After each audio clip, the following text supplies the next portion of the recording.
Hi, this is Russell Wilson from cybercareercoach.com. The following is a brief primer on Information Assurance Program Management. We're going to cover the following topics. What is an Information Assurance Program, or IAP? What are the 5 areas of an Information Assurance Program? And what is the role of an Information Assurance Program Manager, or IAM? A well-developed IAP is critical to any organization that leverages technology. An IAP is a system for managing the risks associated with connected systems and devices. The requirement for a full-time information assurance manager or information assurance workforce is largely dependent upon the size and scope of the IT environment. The 5 major areas of an IAPM are certification and accreditation, software and hardware baseline compliance, training and certification requirements, patch management and remediation, and traditional security. The C&A is a loose description of the process as well as the governing documents which describe and govern the information system or enclave. Details included in this document lay the framework for an effective IAP. The document should include network diagrams, common and uncommon hardware-software configurations, such as operating systems and productivity software. Building and rune diagrams with corresponding equipment locations for asset management purposes can also be helpful. Finally, security controls such as network and computer use policies, best practices, and training requirements should be detailed here as well. It can be very beneficial to establish baseline configurations for each system an organization uses. If 90% of the workstations a company employs is running Windows 7 Professional, Microsoft Office, and Adobe Reader, a baseline configuration for each hardware profile and a generic hardware baseline configuration should be established to ensure commonality of settings from system to system. This will aid in troubleshooting and enhance the effectiveness of your patch management solution. Services can be baselined as well to standardize operation and administration. This reduces the training requirements, as personnel will be required to learn a much smaller set of configurations.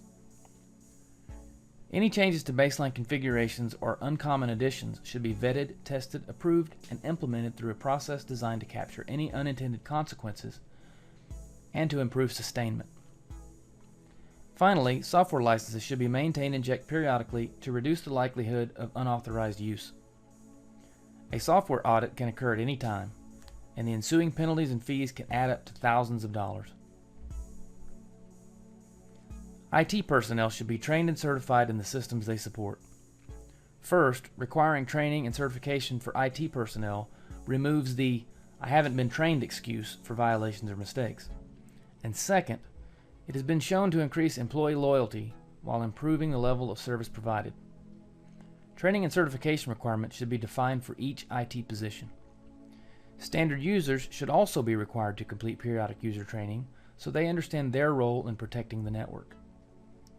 Finally, training records must be maintained to ensure that proficiency remains relevant and requirements are met in a timely manner. This topic should be a given, but patch management is no longer just a good idea. It is an absolute necessity. Exploited vulnerabilities, viruses, and poorly written code account for billions in lost revenue for businesses each year. In addition to managing patches and configuration changes across the enterprise, these operations should be documented in order to track changes, collect metrics, and provide status updates.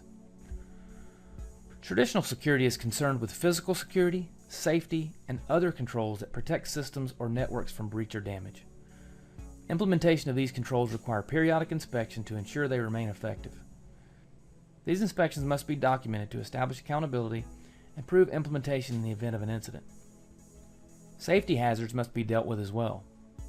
Simple things such as checking fire extinguishers for charge and ensuring appropriate equipment is available can be critical in dealing with an emergency.